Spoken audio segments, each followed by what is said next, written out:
Hi friends, இன்றைக்கி எந்த video பார்க்க போகிறீங்கன்னா, நான் வந்து எங்கள் அம்மா வீட்டுக்கு போகிறேன். எங்கள் அம்மா வீடு வந்து ஸ்ரீபெரும்புதூர் சென்னையில் இருக்குது. நான் எதுக்காக இந்த ஃபுல் வீடியோ போடுறேன் அப்படின்னா, எல்லோரும் பொண்ணை பார்க்க அம்மா பொண்ணு வீட்டுக்கு வரும்போது எல்லாமே வாங்கிட்டு வருவாங்க. ஆனால் நான் எப்படி தெரியுமா, நான் எங்கள் அம்மாவுக்கு வாங்கிட்டு போகிறேன். என்னென்ன வாங்கிட்டு போகிறேன்னு சொல்லிட்டு இந்த வீடியோவில் நான் உங்களுக்கு காட்டுறேன். அது எதுக்காகன்றதை நான் லாஸ்ட்டாக இந்த வீடியோவில் சொல்கிறேன். வீடியோக்குள்ளே போகலாம் வாங்க. அப்பாவுக்கு பிபி அதிகமாக இருக்கிறதுனால அப்பாவுக்காக பிபி டேப்லெட் நான் வாங்கியிருக்கேன். அதுக்கப்புறம் வந்து ஒரு கட்டு வெந்தயக்கீரை வாங்கியிருக்கேன். அப்புறம் red paste, powder, papaya soap, அப்புறம் துணி சோப்பு, பிபி டேப்லெட்டு, இந்த மாதிரி கொஞ்சம் திங்ஸ்லாம் நான் வாங்கி வச்சுருந்தேன். அம்மாக்காக ஊருக்கு எடுத்துகிட்டு போகணுன்றதுக்காக. பேஸ்ட்டு நான் எப்போவுமே ரெகுலராக ஊருக்கு போகும்போது இதெல்லாம் வாங்கிட்டு போவேன். பப்பாயா சோப்பு, எங்கள் அம்மாவுக்கு வந்து துணி சோப்பு அவங்களுக்கு மிஷின் இல்லை, வாங்கி தரணும். நான் அதுவும் ஒரு எய்ம் இருக்குது. நான் கூடிய சீக்கிரத்தில் மிஷினும் வாங்கி தர ட்ரை பண்ணுறேன். அப்புறம் வந்து துணி சோப்பு, சர்ஃப் எக்ஸலில் 2 அரசன் சோப்பு. அப்பாவுக்கு வந்து ஒயிட் ஹேர் நிறையா இருக்கும், அதனால் அவருக்கு வந்து ஹேர் டை வாங்கியிருக்கேன். லக்ஸு சோப்பு, அதுக்கப்புறம் சென்சோடைன் பேஸ்ட்டு. ஒசூரில் கீரை ரேட்டு வந்து கம்மியாக இருக்கிறதுனால நான் பாலக்கீரை 2 வாங்கியிருந்தேன். அதையும் அம்மாக்காக எடுத்துகிட்டு போகிறதுக்காக. அப்புறம் பூசணிக்காய் வந்து ஒன்று எனக்கு, ஒன்று அம்மாவுக்கு. ரெண்டுத்தையும் வெயிட் ஜாஸ்தியாக இருக்கிறதுனால ரெண்டுத்தையும் எடுத்துகிட்டு போக முடியாது. ஒன்று வீட்டில் வச்சுட்டு ஒன்று மட்டும் நான் எடுத்திருக்கேன். அதுக்கப்புறம் வந்து 1 கிலோ பூண்டு வாங்கியிருக்கேன். பூண்டு வந்து சென்னையில் ரேட் அதிகமாக இருக்குமா, நீ இருக்கிற இடத்துல இருந்தால் வாங்கிட்டு வா அப்படின்னு சொன்னாங்க. அதனால் அம்மாக்காக ஒரு பூண்டு ஒரு கவரில். எல்லோரும் லக்கேஜில் துணி தான் இருக்கும், நான் பார்த்தீங்களா காய்கறி தான் எடுத்துகிட்டு போயிட்டுருக்கேன். வெங்காயம் வந்து ரேட் அதிகமாக இருக்குது பூனா, அதனால எனக்கு வெங்காயம் வாங்கிட்டு வந்து கொடுன்னு சொன்னதுனால எங்கள் அம்மாக்காக ஒரு 3 கிலோ வெங்காயம் வாங்கி வச்சுருக்கேன். காய்கறி பார்த்திங்கன்னா, நான் சந்தைக்கு போயிருந்தேன். எங்கள் அம்மா ஞாபகம் வந்ததுனால நான் காய்கறியெல்லாம் கொஞ்சம் வாங்கிட்டு வந்தேன். நூக்கல் வந்து 20 ருப்பீஸு. அதில் வந்து சந்தையில் கொஞ்சம் கம்மியாக இருக்கும் ரேட்டு. அதுக்கப்புறம் எல்லோ கலர் குடமிளகா, ரெட் கலர் குடமிளகா. எங்கள் அப்பாவுக்கு வந்து இந்த கிழங்கு ரொம்ப பிடிக்கும், அதனால எங்கள் அப்பாவுக்கு சக்கரவள்ளி கிழங்கு. இது வந்து காலிஃப்ளவர். அதுக்கப்புறம் முள்ளங்கி வாங்கியிருந்தேன். எங்கள் அப்பாவுக்கு வந்து ஸ்வீட் கார்ன் ரொம்ப பிடிக்கும், அதனால ஸ்வீட் கார்ன் வந்து ஒரு 4 வாங்கியிருந்தேன். இவ்வளோதாங்க காய்கறி. இது எல்லாமே எங்கே போகுதுன்னு பார்த்தீங்கன்னா, சென்னைக்கு போகுது லக்கேஜில்.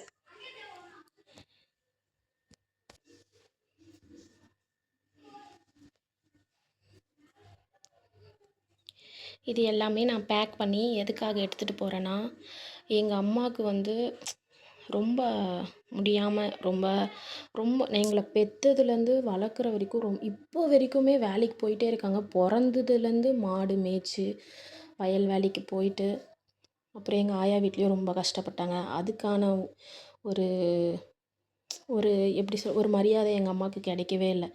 எங்கள் அம்மாவுக்கு இன்னும் கூட சொத்து எதுவுமே பிரித்தே தரலை, எல்லாருமே அக்கா தங்கச்சிங்களே எடுத்துக்கிட்டாங்க. எங்கள் அம்மா ரொம்ப கஷ்டப்பட்டு எங்களை வளர்த்தாங்க. நாங்கள் குடிசை வீட்டில் தான் நாங்கள் வளர்ந்தோமே, குடிசை வீட்டில் தான் வளர்ந்தோம். அதுக்கப்புறம் நான் வந்து என்னை கல்யாணம் பண்ணி கொடுத்ததுக்கப்புறமா எங்கள் அப்பா என் தங்கச்சி கல்யாணம் பண்ணாங்க, என் தம்பிக்கு கல்யாணம் பண்ணாங்க. அதுக்கப்புறமா எனக்கும் கல்யாணம் பண்ணதுக்கப்புறம் என் தங்கச்சிக்கு என் தம்பிக்கெலாம் கல்யாணம் ஆயிடுச்சு. அவங்களுக்கும் குழந்தலாம் பிறந்துருச்சு.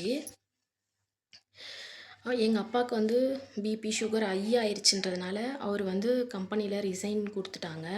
இப்போ வீட்டில் தான் இருக்கார். ரொம்ப வயசாகிடுச்சு அப்பாவுக்கும். அம்மா வந்து இன்ன வரைக்குமே வேலைக்கு போயிட்டு சம்பாதிக்கிறாங்க. அவங்களுக்காக என் பர்த்டே அன்றைக்கி நான் ஒரு டிவி வந்து ப்ரெசென்ட் பண்ணேன். எனக்கு வந்து டிவி வாங்கி கொடுமா அப்படின்னு சொன்னாங்க. என்கிட்ட காசு இல்லை, நான் வெறும் 11,000 ரூபாய் தான் சேல்ரி வாங்குகிறேன். இருந்தாலும் அவங்க எனக்கு எதுவுமே பண்ணலைன்னாலும் என் தாய் என் தகப்பனுக்கு நான் செய்யணும். அதனால எங்கள் அம்மாவுக்கு வந்து நான் ஒரு 32 இன்ச்சில் ஒரு டிவி வாங்கி தந்தேன். அதுக்கு நான் இஎம்ஐ போட்டு கட்டிட்டு தான் இருக்கேன்.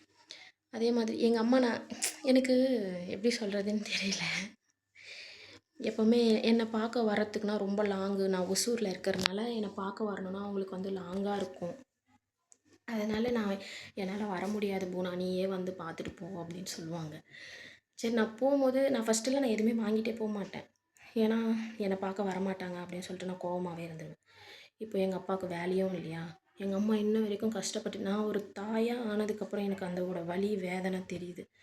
அதனால் என்னால் முடிஞ்ச வரைக்கும் எங்கள் அம்மாவுக்கு நான் ஹெல்ப் பண்ணிகிட்டே இருக்கணும், நிறைய வாங்கி கொடுத்துட்டே இருக்கணும்.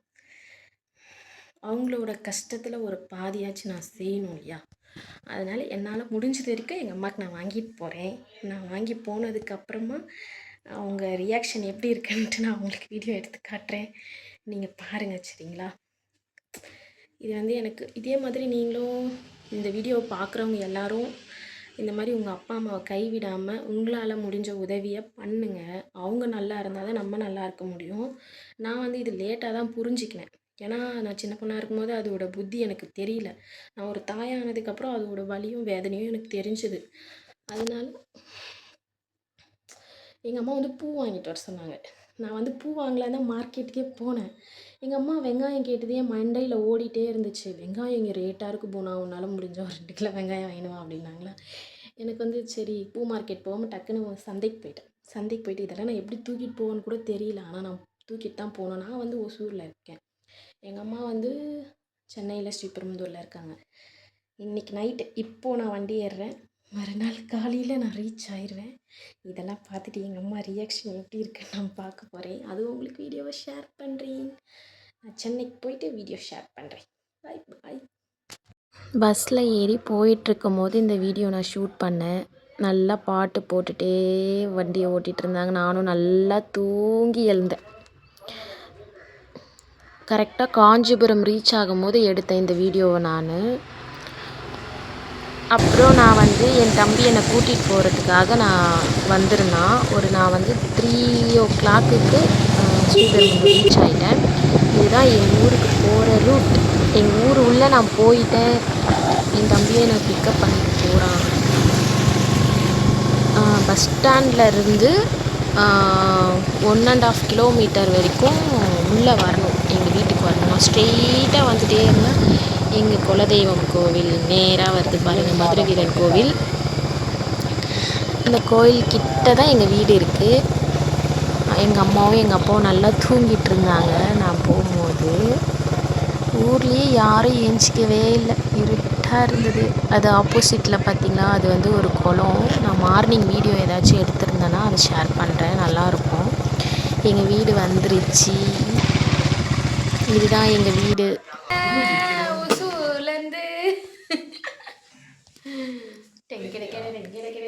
அம்மா வீடியோ எடுக்கிறேன். அது 1 மணிக்கு மேலே போனால் 10 ஃபோன் பார்க்கறதே வேலையாக போச்சா? எங்கள் அம்மா பார்த்திங்கன்னா சாணி தெளிக்கிறாங்க. எங்கள் அம்மாவுக்கு வந்து கோலம் வந்து ஒரு 3 கோலம் கற்று வச்சுருக்காங்க. அந்த 3 கோலத்தை தவிர வேறு எந்த கோலமும் போட தெரியாது. நான் எப்போ ஊருக்கு வர்றப்பெல்லாமே நான் வர்றப்போ அப்போவே சாணி எடுத்துகிட்டு வந்து கரைச்சி தெளிச்சிட்டு வந்து கோலம் போடுன்னுவாங்க. ஏன்னா நான் போட்டால் தான் அவங்களுக்கு பிடிக்கும். நான் போட்டால் கொஞ்சம் பெரிய பெரிய கோலமாக போடுவேன். அதனால் எனக்கு கோலம் போடுன்னு சொல்லுவாங்க. நான் கோலம் போடும்போது அவங்களுக்கு வீடியோ எடுக்க தெரியாது. அதனால் நான் போட்ட கோலத்தை மட்டும் உங்களுக்கு நான் வீடியோவாக எடுத்து இதில் போட்டிருக்கேன். எப்படி இருக்குன்னு சொல்லுங்கள். நான் வந்து 2 கோலம் போட்டேன். இதை விட பெருசாக போடுமா? இதை விட போடுற தர சின்னதாக தான் இருக்குது. நான் எப்படி பெருசாக போட முடியும்? அவ்வளோதான் போட முடியும்னு சொல்லிட்டேன். எங்கள் அம்மா பாருங்கள், எங்கள் அப்பாவை சமைக்க விட்டுட்டு எங்கள் அம்மா என்ன பண்ணுறாங்கன்னு பாருங்கள். உங்களுக்கு நான் வீடியோவில் காட்டுறேன். நான் எடுத்துகிட்டு வந்த பூசணிக்காய் தான் அப்பா நான் காலையிலேயே சமைக்கிறாரு. எனக்கு ரொம்ப பசி எடுத்துக்கிச்சா, அதனால் அப்பாவை சமைக்க சொன்னேன். எங்கள் அப்பாவை காய் அரிய விட்டுட்டு எங்கள் அம்மா என்ன பண்ணுறாங்கன்னு பாருங்கள். இந்த வீடியோவில் காட்டுறேன் நான். எப்போவுமே எங்கள் வீட்டில் எங்கள் அப்பா வந்து சைனீஸ் ஷெஃப்பு. நல்லா சைனீஸ் ஃபுட்டெல்லாம் எல்லாமே நல்லா பண்ணுவாங்க. அதனால் எங்கள் அப்பா சமைக்கிறாரு. எங்கள் அம்மா பாருங்கள் ஃபோன் பார்த்துன்னு வீடியோ பார்த்துட்டு சிரிச்சுட்டு உட்காந்துட்ருக்கு. எங்கள் அம்மாவுக்கு இதே பொழப்பு தினமும். அதுவும் எந்த வீடியோ பார்ப்பாங்க? தினமும் சொல்வதெல்லாம் உண்மை, பழசு அந்த பழைய வீடியோஸ்லாம் உட்காந்து பார்த்துட்ருப்பாங்க. எங்கள் அப்பா பெணாத்திட்டே இருப்பார். உங்கள் அம்மாவுக்கு எப்போ பார்த்தாலும் இதே வேலை. தினமும் நான் தூங்கின்னு இருக்கும் போது எனக்கு தெரியாமல் செல்லை எடுத்து வீடியோ பார்க்குதுமா, விடிய பார்த்துன்னு இருக்கு, தூங்கவே மாட்டேங்குதுன்னு அவர் புலம்புறாரு. அவர் காய் எறிய, நான் சமைக்க, அது இது மாதிரி ஃபன்னாகவே இருக்கும் வீட்டில். எப்போவுமே கால் மேலே கால் போட்டுன்னு ஃபோனை பார்க்குறத பார்த்தீங்களா? ஃபோனு கையில் எடுத்துட்டாங்கன்னா யார் சொன்னாலும் காதுலேயே வாங்க மாட்டாங்க. காதே கேட்காது எங்கள் அம்மாவுக்கு. அந்த வீடியோவில் அப்படி என்ன தான் இருக்குதுன்னு தெரியல, பார்த்துட்டே இருப்பாங்க. அதுக்கப்புறம் நான் வாங்கிட்டு வந்த பாலக்கீரை அது வந்து எனக்கு எங்கள் அம்மாவுக்கு கீரைனா ரொம்ப பிடிக்கும். அதனால் என் ஸ்டைலில் நான் சமைக்க ஆரம்பிச்சிட்டேன். எங்கள் அம்மா வந்து நான் மத்தில் கடைய சொன்னேன். மத்தில் கடைஞ்சா ரொம்ப டேஸ்ட்டாக இருக்கும், அதனால் நீ கடைஞ்சி கொடுமா அப்படின்னு சொன்னேன். அதனால் எங்கள் அம்மா கடைஞ்சி கொடுக்குறாங்க எனக்கு. நான் வந்து சென்னைக்கு போயிட்டு ரிட்டன் ஒசூருக்கும் வந்தாச்சு. அதுக்கப்புறமா நான் இன்னொரு வீடியோவும் ஷூட் பண்ணியிருக்கேன். எங்கள் ஊரில் பொங்கல் செலிப்ரேஷன் பண்ணாங்க. அதில் வந்து எங்கள் ஊர் தலைவர் வந்து எங்களுக்கு கொடுத்த கிஃப்ட்டு அது எல்லாமே நான் உங்களுக்கு ஷேர் பண்ணுறேன். அதுவும் ஒரு 2வது பார்ட் 2வாக ஒரு வீடியோ நான் எடுத்திருக்கேன். அது வந்து ஒரு பொங்கலுக்கு முன்னாடி நான் வந்து அந்த வீடியோ வந்து ஷேர் பண்ணுறேன். இந்த வீடியோவில் உங்களுக்கு ஏதாச்சும் பிடிச்சிருந்தாலும் சொல்லுங்கள், பிடிக்கலனாலும் சொல்லுங்கள். நான் எதாக இருந்தாலும் ஏற்றுக்கிறேன். நான் வந்து எனக்கு வீடியோலாம் எனக்கு எடுக்க தெரியாது. ஏதோ எனக்கு தெரிஞ்ச மாதிரி நான் வீடியோ எடுத்திருக்கேன். நான் ஏதாச்சும் தப்பாக பேசியிருந்தாலும் என்னை மன்னிச்சிடுங்க. இந்த வீடியோ பிடிச்சிருந்தால் லைக் அண்ட் சப்ஸ்கிரைப் பண்ணுங்கள், சப்போர்ட் பண்ணுங்கள். புதுசாக வரவங்களுக்கு கொஞ்சம் என்கரேஜ் பண்ணுங்கள். அப்போ தான் நானும் எனக்கு வீடியோ எடுக்க இன்ட்ரெஸ்ட்டாக இருக்கும். ஏதாச்சும் நான் வீடியோ எடுத்தால் என்னை கிண்டல் பண்ணுவாங்க, எதுக்கு கோமாளி மாதிரி ஏதாச்சும் ஒரு வீடியோ எடுத்துகிட்டே இருக்க. கஷ்டமாக தான் இருக்கும். நம்மளும் கொஞ்சம் முன்னேற மாட்டோமோ, கொஞ்சம் முன்னாடி வந்துட மாட்டோமோ அப்படின்ற ஒரு சின்ன ஏக்கமும் இருக்கும். இதெல்லாம் இந்த வீடியோவில் சொல்லாமா இல்லையான்றது கூட எனக்கு தெரியாது. ஏதோ லூஸ் மாதிரி பேசின்னு இருக்கேன். இந்த வீடியோ பிடிச்சிருந்தா லைக் பண்ணுங்கள், ஷேர் பண்ணுங்கள். இனிமேல் நான் ஊருக்கு போகும்போது நான் பொங்கலுக்கு நான் எங்கள் அம்மா வீட்டில் இல்லை. இப்போ நான் திருப்பி ஒசூர் வந்துட்டேன். அப்புறம் எங்கள் மாமியார் வீட்டுக்கு போவேன். அங்கே பொங்கல் செலிப்ரேஷன் நல்லா பண்ணுவாங்க. அதையும் நான் உங்களுக்கு ஷேர் பண்ணுறேன்.